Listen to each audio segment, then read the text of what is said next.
숫자로 세상을 읽는 남자 권순정론 시간입니다. 이 발음 상당히 어려워요. 저는 잘 됩니다. 한번 해보시죠. 권순정론. 역시 이거 본인의 이름이 들어요. 잘 되죠? 권순정론. 네. 자, 오늘 어떤 이슈인가요? 오늘은 교육 부분에 있어서 요즘 핫 이슈 중에 하나입니다. 예. 학생 인권 조례 제정 여부인데요.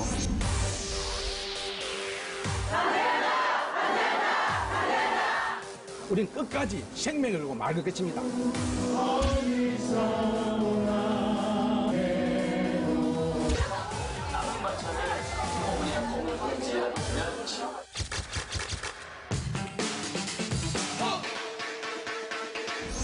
지난 2012년도에도 주민 발의로 해서 교외 조례를 상정했다가 상임위에서 부결되면서 무산이 됐거든요. 네.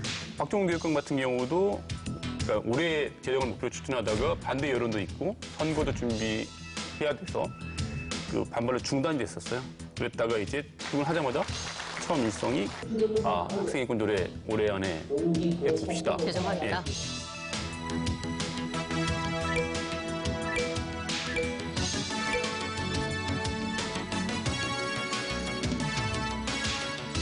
학생 인권 조례가 제정이 되면 구체적으로 어떤 부분이 달라지게 되는 건가요? 일단 인권조례라는 게 보통 조문 구성이 뭐뭐 할 권리를 가진다, 권리가 있다 이렇게 돼 있거든요. 예. 그래서 선언적, 포괄적, 추상적인 성격이 강하지만 학교라는 명확하게 제도적인 공간에서 조례가 적용이 되기 때문에 보다 실효성은 있는 조례라고 볼 수 있죠. 예. 학생 인권 조례에 대한 경남도민들의 의견을 조사를 해봤습니다. 학생 인권 조례가 필요하다, 아니다, 필요 없다. 네, 바로 그 조사를 했는데요. 결과는 63.4%가 필요하다라고 응답을 했고요. 네. 30.9%가 불필요하다. 보수적인 도민들보다는 진보적인 도민들, 남성보다는 여성분들 인권조례를 제정해야 된다는 의견이 많이 나왔습니다. 네.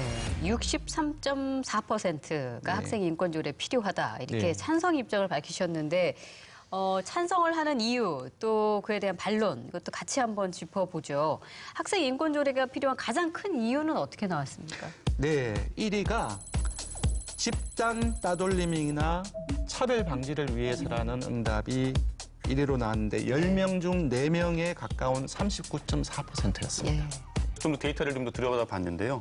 30대가 46%, 40대가 44.9%, 전체 평균보다 더 데이터가 높게 나왔습니다. 예. 그래서 여기에 좀 학부모들의 입장이 많이 반영된 거 아닌가라고 생각이 돼요. 차별받지 않은 권리, 용모, 신체 조건, 출신 지역 이런 걸로 차별하면 안 된다 했을 때는 크게 사회적으로 이견이 없을 거예요. 근데 여기에 차별받으면 안 되는 그 요인 중에 몇 가지로 임신, 출산, 그리고 성적 지향이 들어가 있습니다. 네. 여기에 대해서 이제 이런 얘기가 나오는 거예요. 그럼 그 학생들이 임신하고 출산해도 된다는 말이냐? 예. 그리고 성적 지향, 이거 동성애 조장하는 거 아니냐? 성인지, 성정체성 등의 명목으로 교육하여 탈선을 조장함. 조장도 하고 또 학생들에게 가르칠 뿐만 아니라 우리 젊은 학생들이 자연스럽게 그걸 받아들이고 있습니다. 특히 낙태와 동성애, 임신, 출산할 권리를 학생들 때부터 가르치고 있는 인권조례를 우리 경남 단체에서는 적극적으로 반대를 하고 있습니다. 이게 동성애라는 게 저는 이게 얘도 하니까 너도 하고 나도 이런 조장되는 문제가 아니지 않습니까? 서울시 인권조례도 읽어봤는데 어느 문구에서도 이런 것을 조장하는 문구가 전혀 없습니다. 예. 조금 과도한 해석인 것 해석이다. 같다. 네. 예. 인천의 한 여고에서 학생들의 동성애 상황을 조사한다고 설문지를 돌렸습니다. 이게 좀 사회적 우려를 빚었는데요. 당시 설문지 내용을 보면 동성애 학생에 대해서 학교에서 취할 조치에 대해서 물으면서 답변으로 상담, 봉사, 무기정학, 퇴학 등을 제시를 했고요.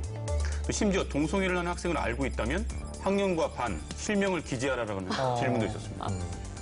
만약에 이런 동성애 관련한 학교 조사를 실시하다가 이상한 농담 같은 것들이 예. 그들을 비하하는 예. 이런 것들을 나오고 또 어떤 사람들은 까르르 웃고 이런 과정에서 만약에 혼자 자신의 성적 지향과 성 정체성 때문에 고민하고 또 그로 인한 그 편견 때문에 괴로워하던 그 사람은 어떤 생각을 할 것인가. 이 속에서 조장되고 있는 것이 무엇인가 생각을 해야 되죠. 그러니까 이 조례가 제정이 되면 실제 학교 교육 현장에서 이제 세부적인 인권 종합 계획을 수립하거나 뭐 교칙을 마련해야 되는 건데 그 기준이 되기 때문에 아마 더 반대하고 있는 것이 아닌가 이런 생각도 들긴 하네요. 네. 근데 지금 학교 현장의 현실이 이성 교제를 하더라도 처벌할 수 있는 그런 조항이 학칙에 남아 있는 학교들도 꽤 있고요. 뭐 비혼모라든가 예. 또 성소수자 이 부분에 대해서도 뭐 징벌의 대상이 된다거나 이런 것들이 남아 있는데 조례가 바뀌어 버릴 경우 고쳐야 되니까 거기에 대한 이제 저항들이 현장에서 또 있을 수가 있는 것이겠습니다. 네. 그동안에는 학생이 임신을 하면 퇴학 또는 전학을 권하잖아요. 그래서 일단 그동안에 우리 교육의 가르침은 그 하는 것 자체를 막는 것, 그러니까 금지에 대한 게 교육의 기본 방침이 아니었나라는 생각이 좀 들어요. 근데 또 한편에서는 학교 측의 입장으로 봤을 때는 그 학생들을 글쎄 보호, 관리 차원에서 본다면 또 어떤 기준이 있어야 된다. 또 이렇게 주장을 할 수도 있을 것 같아서 이게 굉장히 예민하게 접근해야 될 부분 같긴 하네요. 예. 다음 이의는요. 체벌 등 학교 폭력으로부터의 보호가 예. 22.1%로 이의가 나왔습니다. 세 분은 어떠신가요? 학창 시절에 뭐 좀 떠올려 보신다면 맞았거나 많이 맞았을 것 같은데. 그런 일이 있으셨나요? 음악 선생님한테 그 북채로 많이 맞았던 기억이 납니다. 안 좋은 기억 예. 떠올리시니까 노래를 지금 못한다고. 얼굴이 바로 생각이 나네요. 근데 왜 예. 제가 타겟입니까? 오히려 신 기자님이나 우리 김수민 씨가 두 훨씬 분은- 더 그러한 네. 그런 아, 걸 누가 더 얘기하고 맞았나 뭐 네. 그런 거예요? 아니 가장 오래 사셨으니까 저희보다 맞아도 더 많이 맞았을 거거든요. 아 근데 하나의 예를 그 초록색 칠판 있잖아요. 예. 길쭉하잖아요. 그게 이제 금을 그어놓고 수학 문제를 적어놓고 전부 다 나와서 풀게 하잖아요. 예. 네. 그러면 잘 푼 사람들은 그냥 들어가고 못 푼 사람들은 자기 칸 앞에 예. 그 턱에 손을 손을 잡고 좀 더 엎드려 뻗쳐하는 거죠. 줄 서서. 생일날 맞으면 정말 슬프거든요. 오늘만은 제발 안 맞고 넘어가자. 생일빵도 아니고 이거 선생님한테 맞으면 네. 그건 그것과 좀 다른 거죠. 그러니까 지금 사실 우리가 이게 웃으면서 마치 추억처럼 얘기하지만 그것도 역시 만약에 관행이었다면 없어져야 마땅한 잘못된 관행이었던 거가 맞는 그렇습니다. 거죠. 예. 네, 그렇습니다. 그래서 서울시 같은 경우는 2012년도 1월 26일 날에 학생 인권조례가 시행이 됐습니다.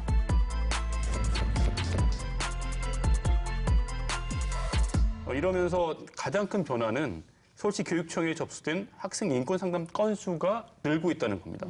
지난 2013년에 900여 건에서 2017년에 1,500여 건으로 늘었거든요. 한 600여 건 정도 늘었죠. 이거는 그만큼 인권 침해가 늘어서 상담이 늘었다? 이게 아니고 인권에 대한 감수성이 더 늘어난 겁니다. 전에는 학생들이 그냥 지나치던 것을 아 이건 문제 있는 거 아닌가? 아 이건 좀 상담해봐야 되는 거 아닌가라고 생각하는 거거든요. 그래서 상담 내용도 보면 체벌이 가장 많았어요. 이 체벌에 대한 우려도 큰데 이제 현재 체벌은 금지돼 있긴 한데요. 앞으로 학생 인권 조례가 제정이 되면 이렇게 물리적인 직접 체벌 말고 예를 들어 뭐 잘못했을 경우에 뭐 얼차려랄지 이런 걸 준다는 것도 어렵다는 거잖아요. 네. 지금 이 문제가 또 쟁점이더라고요. 예. 제가 퀴즈를 하나 내겠습니다. 네. 세 분 한번 맞춰보시겠습니까? 예. 못 맞추면 학생 맞나요? 인권 조례와 관련돼 있는 건데요. 네 개를 불러드리겠습니다. 네 개 중에서 어느 것이 학생의 인권을 침해한 경우인지를 선택해 주십시오. 네. 1번 꿀밤, 2번 새끼야. 보통 뭐 얘기 많이 하잖아요. 되게 자연스러웠어요. 새끼야. 3번 수업 시간에 학생들이 떠들어 꽝 하고 탁자를 치는 경우 선생님께서. 예. 그리고 4번은 잘못한 학생에게 운동장 돌리기를 하는 거.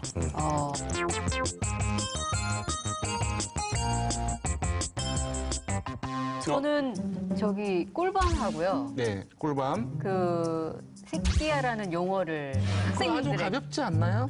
그래도 언어 폭력이 될 수 있을 네. 것 같아서 새끼야는 안 될 것 같고요. 새끼야, 2번. 인권 침해 아니다? 아니요, 인권 침해일 것 같아요. 네, 여기니까. 네. 네네네. 그리고 마지막에 그 뺑뺑이 돌리는 거, 네. 그것도 사실 그 간접 체벌 얼차되잖아요. 네. 2번, 4번. 네. 저는 인권 감수성이 좀 뛰어나기 때문에 네, 네. 네 개 다 인권 침해다라고 하겠습니다. 네. 아니, 알밤이 어떻게 인권 침해예요? 정답은 네, 알바 전부 한번 다. 아니 뭐 맞아보시겠습니다. 네. 반드시 꼭 강목으로 때려야만 폭력인가요? 알밤도 신체적인. 정답은 4개 다 학생의 인권을 전부 다? 침해한 겁니다. 꿀밤을 때린 경우 그래요? 탁자를 내리친 이것도요? 예.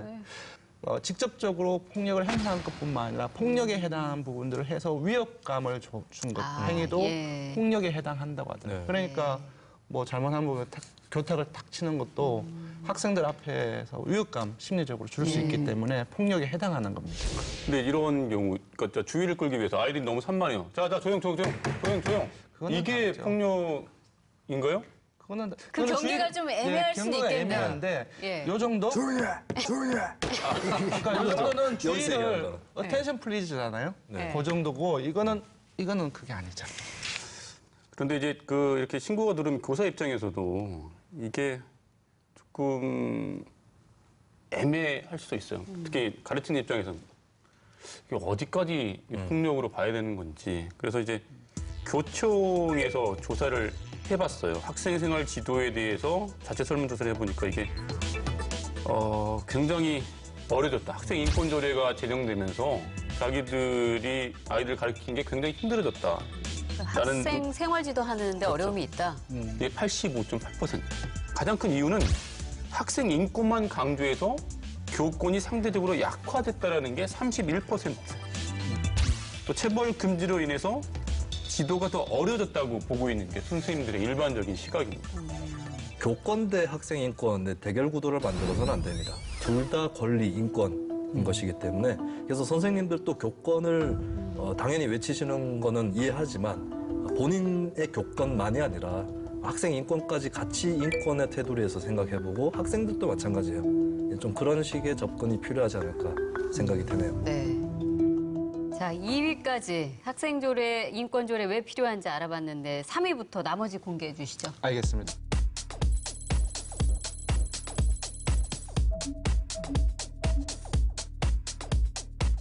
뭐 헌법이나 관련법에도 있는데 왜 굳이 따로 이렇게 보장을 할 필요가 있느냐 이런 질문도 할 수 있을 것 같긴 해요.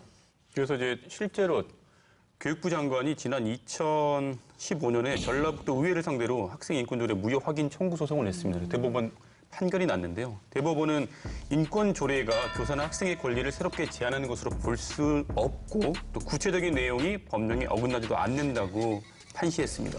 그러니까 이게 조례가 유효하다는 거죠. 네. 이건 뭐 이미 헌법에 있는 권리 아니냐라고 얘기를 하지만 그것을 구체적으로 또 풀어서 더 여러 가지로 권리들을 표현해 줄 필요도 있거든요. 그래야 더 자세한 조치가 나올 수 있는 것이고 저 같은 경우도 이제 어린이 청소년 권리 조례라고 하는 것을 의원 시절에 만드는 작업을 한 적이 있어요. 물론 그게 실현되지는 못했습니다. 여러 가지의 난관에 부딪혔고 대신에 그래도 그 청소년들하고 같이 조례를 쓰는 작업을 했었거든요.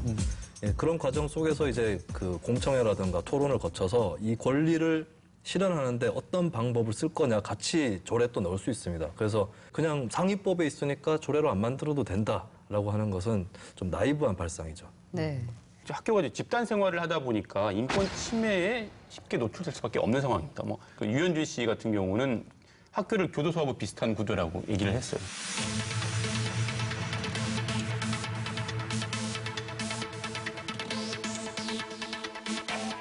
성인들은 외부에 나와 있지만 학교라는 그 밀폐된 공간에서 헌법이나 기본권, 인권에 대한 것들이 제대로 통제되거나 아니면 제대로 좀 표출되지 않고 있다. 이런 간극도 우리가 좀 고려할 필요가 있다는 얘기가 나옵니다. 그리고 여기 5위 보면은 두 발 등 신체적 표현의 자유가 마지막 순위로 나온 거잖아요. 네. 그 부분이 좀 의외이긴 하네요. 근데 저도 좀 의외라고 봤는데 네. 좀 자세히 보니까 학생 전체가 3.8%가 나지 않습니까? 근데 반면 학생으로만 따로 보니까 그 전체의 무려 4배나 높은 15.6%가 바로 이것 때문에 인권 조례가 필요하다고 대답을 했어요. 네. 그래서 그 이 두발에 대한 신체적 자유는 일반적인 사람들이 보는 시각하고 학생들 당사자가 보는 그 필요성하고는 좀 상당히 많이 다른 거죠. 네. 저 학창 시절에만 해도 역시나 뭐 스커트 길이 뭐 이런 거 제한 두거나 예. 귀 밑 3cm 뭐 이런 거. 예, 그리고 신체 직접적인 건 아니지만 옷 있잖아요. 예. 바지 통을 넓히면 안 된다라든지 뭐 다양한 부분들이 되게 그건 왜 많았습니다. 그런가요? 바지통을 왜 좀 넓히면 안 돼요? 불량하게 보인다. 그런 원인이었던 것 같아요. 그때 그 다음 세대는 사실 바지통을 누가 더 좁게 줄이나였는데 그렇지 않아요? 때는 소방차가 유행하면서 기마바지라고 그래서 그게 유행을 했었거든요. 예. 승마바지. 승마바지. 그대와 만난 골목길에 또 분다 하얀 바람이 난 몰라 정신없이 말을 했지만 인권조례가 제정이 되면 이제 앞으로 방금 우리가 얘기했던 것들 뭐 교복은 자율 그리고 뭐 양말 같은 경우도 규제하는 곳들이 있다 그래요. 예. 색깔 예. 이런 것도 가능해지는 거고요. 예, 소지품 검사도 이제 못하게 됩니다. 예. 이게 헌법의 사생활 비밀의 자유나 재산권 이걸 침해하고 있거든요. 그래서 소지품 검사할 때도 전체 검사 못하고 확실하게 의심이 드는 학생만 검사를 합니다. 검사할 때도 이유를 충분히 설명을 해야 된다고요. 네. 예전에는 이게 뭐 학생 통제 수단이라고 해서 정당화됐던 부분인데 사실은 이제 가방 속을 뒤지고 네. 가져간다 했을 때는 프라이버시를 침해하는 것이라고 이제는 해석되고 있는 거거든요. 한편으로는 학생들에게 이렇게 많은 자유를 줘야 되느냐, 그 이유가 있느냐 이런 의견도 있습니다. 네. 반대하시는 분들을 대상으로 해서 왜 불필요하냐라고 물어봤더니 1위가 지나친 자율은 방임을 조장함으로가 31.3%로 1위가 나왔고요. 2위는 25.2%의 책임 있는 학생 지도가 어렵다. 그리고 3위는 24.1%의 교권을 침해한다. 학생 지도의 어려움과 교권 침해를 합치면은 한 49.3%가 나와서 그래서 학생 그 인권 조례 제정에 반대하는 이유의 한 절반 정도가 교권에 대한 문제, 조사가 힘들어질 것이다. 그러한 어떤 배경 속에서 나온 응답이라고 볼 수 있습니다. 네. 네. 제가 생각해도 학생 지도가 쉽지는 않을 것 같아요. 사실 그동안 계속 이제 뭐 강력한 규율, 규제, 그다음에 체벌 이렇게 아이들을 관리, 지도 편달해 오다가 그게 불가능해지면 방법이 당장 사라지는 거니까 어떡할까 이렇게 좀 걱정스럽기도 해요. 근데 대안학교 같은 경우는 사실 그렇게 하지 않아도 큰 문제 없잖아요. 그러니까 발상의 전환이 저는 좀 필요한 시점이 아닌가라는 생각도 해봅니다. 교권에 대한 부분들은 학생과의 관계 속에서의 교권뿐만 아니라 교사와 그리고 상급자 그런 어떤 하이라키 속에서의 부분들도 교권에 대한 부분들도 얘기가 될 수 있기 때문에 네. 둘 간의 문제로는 볼 수 없고 각자 봐야 된다라고 봅니다. 교권을 어떻게 회복할 것인가 그 방안에 대해서도 경남도민을 대상으로 여론조사를 해봤습니다. 네. 그랬더니 주로 제도나 법에 관심이 많았습니다. 1위가 학교운영위원회 등 교사와 학부모 간 소통 활성화. 이건 제도하고 소통 부분인데요. 33.2%로 이것이 1위가 나왔고요. 네. 2위는 29.7%의 교권보호법을 제정하자고요. 3위는 교장 등 관리자와 교사의 수직적 관계 개선이 16.5%입니다. 그리고 마지막 4위는 8.7%의 교권 보호 상담 센터를 운영하자 이렇게 나왔습니다. 학생 인권 조례 시간을 충분히 좀 가지고 반대 의견에 더 경청하고 설득시키는 과정이 필요해 보입니다.